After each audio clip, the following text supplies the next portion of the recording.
तो बच्चों, अब हम प्रकाश संश्लेषण की पहली अभिक्रिया जिसे लाइट रिएक्शन कहते हैं यानी प्रकाशीय अभिक्रिया के बारे में विस्तार से पढ़ेंगे। प्रकाशीय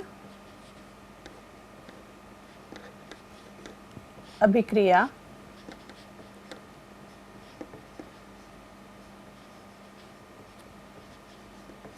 जिसे अंग्रेजी में लाइट रिएक्शन कहते हैं,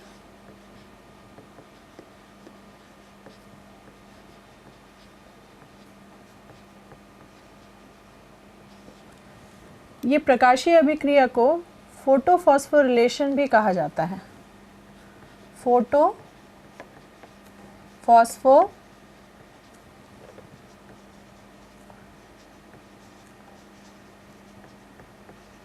भी कहा जाता है। ये फोटोफॉस्फोरिलेशन में आप फॉस्फोरिलेशन नाम आप सुन चुके होंगे। फॉस्फोरिलेशन का अर्थ होता है एटीपी का निर्माण।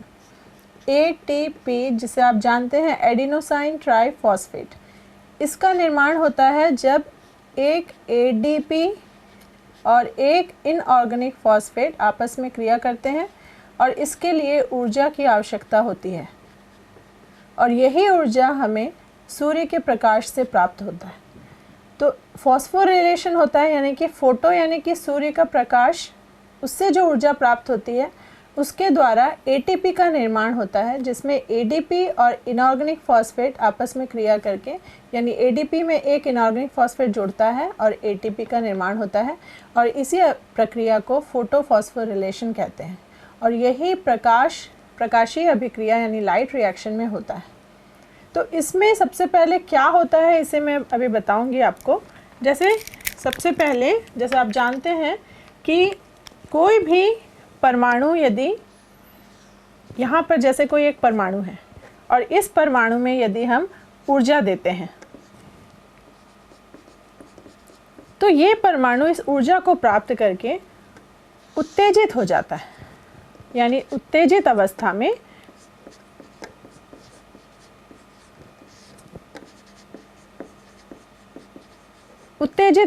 आ जाता है और उत्तेजित अवस्था में आने की वजह से इसके जो इलेक्ट्रॉन्स होते हैं वह बाहर निकल जाते हैं या फिर लो एनर्जी लेवल से हाई एनर्जी लेवल में पहुंच जाते हैं ऊर्जा को प्राप्त करके। और यदि और अधिक ऊर्जा इसे प्राप्त होता है तो इस परमाणु से इलेक्ट्रॉन बाहर निकल जाते हैं और ये इलेक्ट्रॉन जो है उसके बाद धीरे धीरे अपने पूर्व अवस्था में आने का प्रयास करते हैं यानी कि आ जाते हैं अपने पूर्व अवस्था में। तो जब ये अपने पूर्व अवस्था में आते हैं यानी हाई एनर्जी लेवल से लो एनर्जी लेवल में आते हैं तब ये ऊर्जा को फिर त्याग देते हैं। ऊर्जा को प्राप्त किए तो इसमें से इलेक्ट्रॉन बाहर निकल गया और जब ये इलेक्ट्रॉन फिर से वापस अपने पूर्व अवस्था में जब आते हैं तब इसमें से ऊर्जा निकल जाता है। तो ये जो ऊर्जा है ये ऊर्जा या तो वातावरण में चला जाएगा या फिर इस ऊर्जा को उपयोगी कोई भी ऊर्जा में संचित किया जा सकता है और यह उपयोगी ऊर्जा होता है एटीपी। तो पूरे प्रकाशीय अभिक्रिया में एटीपी का संश्लेषण किया जाता है और इसमें जो ऊर्जा हमें प्राप्त होता है वह सूर्य के प्रकाश से प्राप्त होता है। यानी इस प्रक्रिया में सौर ऊर्जा को रासायनिक ऊर्जा में बदला जाता है और ये रासायनिक ऊर्जा क्या है? एटीपी। साथ ही प्रकाशीय अभिक्रिया में पहली बात तो एटीपी का निर्माण होता है, दूसरा इसमें NADPH+ का भी संश्लेषण होता है जो कि एक रेड्यूसिंग एजेंट का कार्य करता है और साथ ही इसमें ऑक्सीजन जो है वह मुक्त होता है। ऑक्सीजन मुक्त तभी होता है जब इसमें से जल का विघटन होता है, जल का प्रकाशीय विघटन होता है और इस जल के प्रकाशीय विघटन के कारण ऑक्सीजन गैस मुक्त होता है। तो ये सारी अभिक्रिया इस प्रकाशीय अभिक्रिया में होता है। लेकिन इस प्रकाशीय अभिक्रिया जो है वह दो प्रकार से होता है। प्रकाशीय अभिक्रिया, एक है चक्रीय प्रकाशीय अभिक्रिया जिसे हम चक्रीय फोटोफॉस्फोरिलेशन कहते हैं, और दूसरा होता है अचक्रीय फोटोफॉस्फोरिलेशन जिसे हम अभी पढ़ेंगे। चक्रीय फोटोफॉस्फोरिलेशन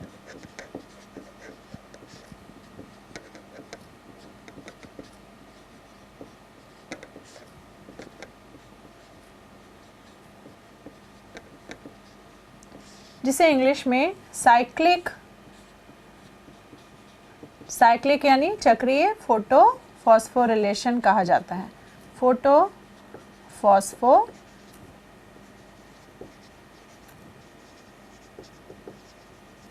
कहा जाता है। इसमें मुख्य बात यह है कि इसमें फोटो सिस्टम 1 कार्य करता है। फोटो सिस्टम 1 जैसा आप जानते हैं, फोटो सिस्टम 1 जो होता है वह होता है P700। फोटो सिस्टम 1 जिसके बारे में आप जान चुके हैं, जिसे हम P700 कहते हैं।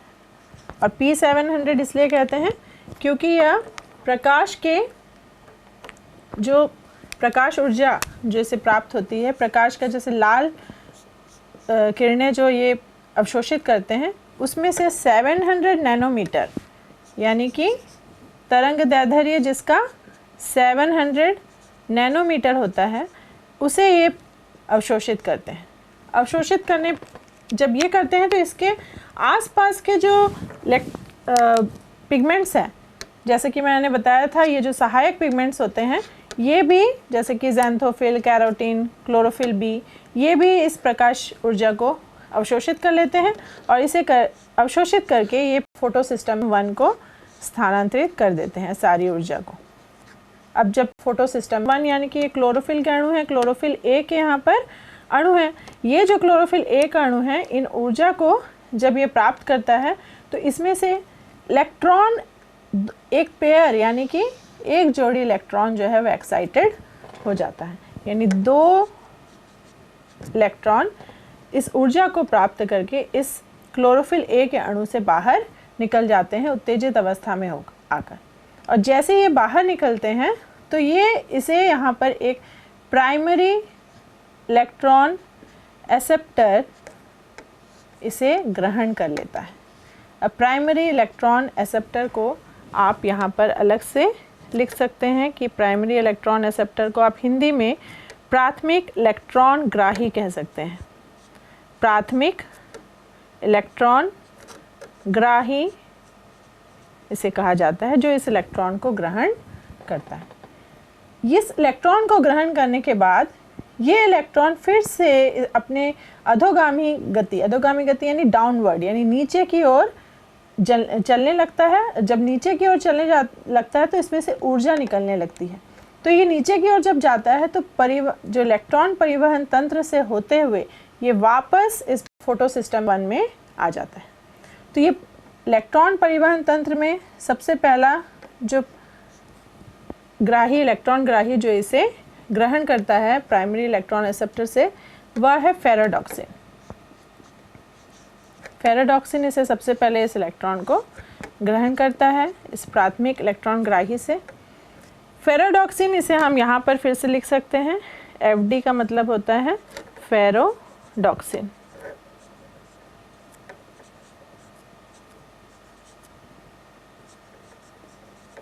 फेरोडॉक्सिन ये इलेक्ट्रॉन ग्राही होता है और फिर इस फेरोडॉक्सिन से ये दोनों इलेक्ट्रॉन फिर एक और इलेक्ट्रॉन ग्राही जिसे प्लास्टोक्विनोन कहते हैं में स्थानांतरित हो जाता है।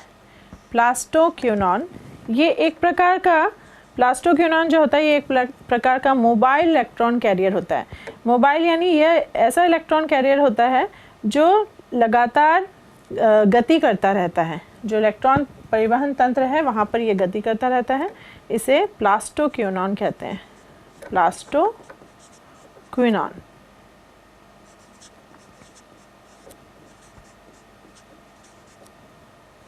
प्लास्टोक्विनोन से इलेक्ट्रॉन फिर एक और ग्राही द्वारा ग्रहण कर लिया जाता है जिसका नाम है cytochrome complex. Cytochrome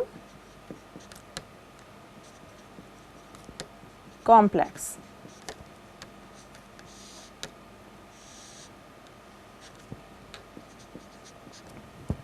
cytochrome complex से ये इलेक्ट्रॉन फिर एक और इलेक्ट्रॉन ग्राही के पास स्थानांतरित हो जाता है जिसे प्लास्टोसियानिन कहते हैं।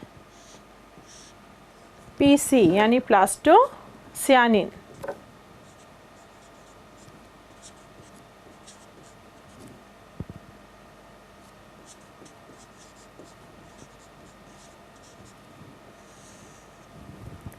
प्लास्टोसियानिन से ये इलेक्ट्रॉन वापस इस फोटोसिस्टम 1 यानी क्लोरोफिल अणु के पास वापस चला जाता है। तो इसीलिए इसे चक्रीय फोटोफॉस्फोरिलेशन कहते हैं। अब ये फोटोफॉस्फोरिलेशन मैंने बताया था, फोटो यानी लाइट ऊर्जा, और उसमें से एटीपी का निर्माण होना। तो यहाँ पर एटीपी का निर्माण कहाँ होता है? देखिए यहाँ पर एटीपी का निर्माण सबसे पहले जब फेरोडॉक्सिन से प्लास्टोक्विनोन में इलेक्ट्रॉन का स्थानांतरण होता है तब यहाँ पर ऊर्जा मुक्त होती है, और यह जो ऊर्जा है वह एटीपी एडीपी यानी एडेनोसाइन डाइफॉस्फेट का एक अणु जो है वह एक इनऑर्गेनिक फॉस्फेट के साथ क्रिया करता है और एटीपी यानी ऊर्जा मुक्त करता है जब फेरोडॉक्सिन से प्लास्टोक्विनोन में इलेक्ट्रॉन स्थानांतरित होता है। दूसरा जो एटीपी का निर्माण होता है वह जब साइटोक्रोम कॉम्प्लेक्स से इलेक्ट्रॉन प्लास्टोसियानिन, देखो प्लास्टोक्विनोन और प्लास्टोसियानिन ये दोनों मोबाइल इलेक्ट्रॉन कैरियर है, यानी कि ये दोनों जो है वो ये पूरा का पूरा को क्या कहेंगे, ये यहाँ से लेकर यहाँ तक को हम कहेंगे इलेक्ट्रॉन परिवहन तंत्र। ये पूरा का पूरा ये क्या बनाएगा, इलेक्ट्रॉन परिवहन तंत्र का निर्माण ये करता है। और ये जो इलेक्ट्रॉन परिवहन तंत्र है जहाँ से इलेक्ट्रॉन जो है वह स्थानांतरित हो जाता है, ये पूरा का पूरा जो है यह इसमें ये इलेक्ट्रॉन जो स्थानांतरित होते रहते हैं तब ये प्लास्टोक्विनोन और प्लास्टोसियानिन ये दोनों जो इलेक्ट्रॉन ग्राही है ये मोबाइल होते हैं जो कि ऐसे ऐसे पूरा घूमते रहते हैं इसी तंत्र में। तो जब साइटोक्रोम कॉम्प्लेक्स से प्लास्टोसियानिन में जब इलेक्ट्रॉन का स्थानांतरण होता है तब यहाँ पर वापस एक बार और एटीपी का निर्माण होता है, यानी एक एडीपी एक इनऑर्गेनिक फॉस्फेट के साथ क्रिया करके एटीपी का संश्लेषण करता है। तो इस प्रकार हम देखेंगे कि चक्रीय फोटोफॉस्फोरिलेशन में इलेक्ट्रॉन फोटोसिस्टम 1 से निकलकर यह इलेक्ट्रॉन परिवहन तंत्र से होते हुए वापस फोटोसिस्टम 1 में आ जाता है। और इसी दौरान दो जगह, जहाँ एक जगह फेरोडॉक्सिन से जब प्लास्टोक्विनोन में इलेक्ट्रॉन स्थानांतरित होता है तब एटीपी का निर्माण होता है, और दूसरी जगह जब साइटोक्रोम कॉम्प्लेक्स से प्लास्टोसियानिन में इलेक्ट्रॉन स्थानांतरित होता है तब एटीपी का निर्माण होता है। तो इस तरह से दो जगह एटीपी का निर्माण होता है और यहाँ पर इलेक्ट्रॉन वापस अपने पूर्व स्थान पर पहुँच जाता है। तो ये पूरा चक्र पूर्ण हो गया।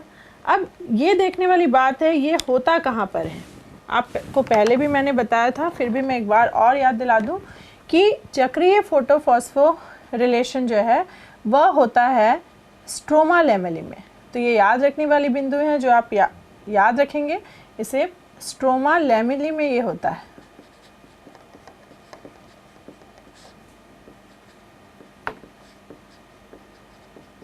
यानी स्ट्रोमा की जो झिल्ली होती है वहाँ पर होता है, और इसमें सिर्फ दूसरा बिंदु यह है कि इसमें सिर्फ फोटोसिस्टम 1 यानी फोटोसिस्टम 1 जो है वही सिर्फ कार्य करता है, यही इसमें भाग लेता है।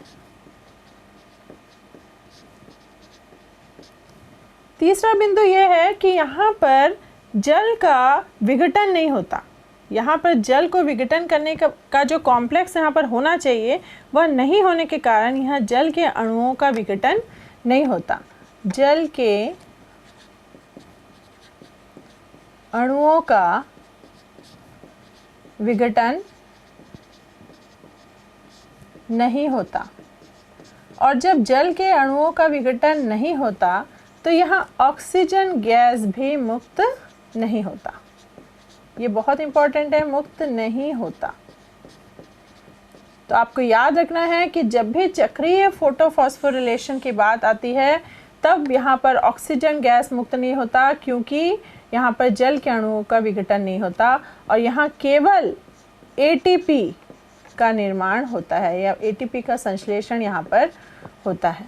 लेकिन जैसे मैंने पहले बताया था, जब मैं प्रकाशीय अभिक्रिया बता रही थी तब ATP के साथ साथ हम एक अपचयन यानी कि रेड्यूसिंग एजेंट की बात किए थे, NADPH+H+, उसका संश्लेषण। ये संश्लेषण चक्रीय फोटोफॉस्फोरिलेशन में नहीं होता। इसका कारण हम आगे जानेंगे। अभी बस आपको इतना याद रखना है कि स्ट्रोमा लैमेली में होता है। दूसरा, ये फोटो सिस्टम 1 सिर्फ इसमें भाग लेता है। तीसरा बिंदु, जल के अणुओं का विघटन नहीं होता। चौथा बिंदु ये है कि ऑक्सीजन गैस मुक्त नहीं होता। और पांचवा बिंदु इम्पॉर्टेंट है, सिर्फ इसमें ATP का ही संश्लेषण होता है।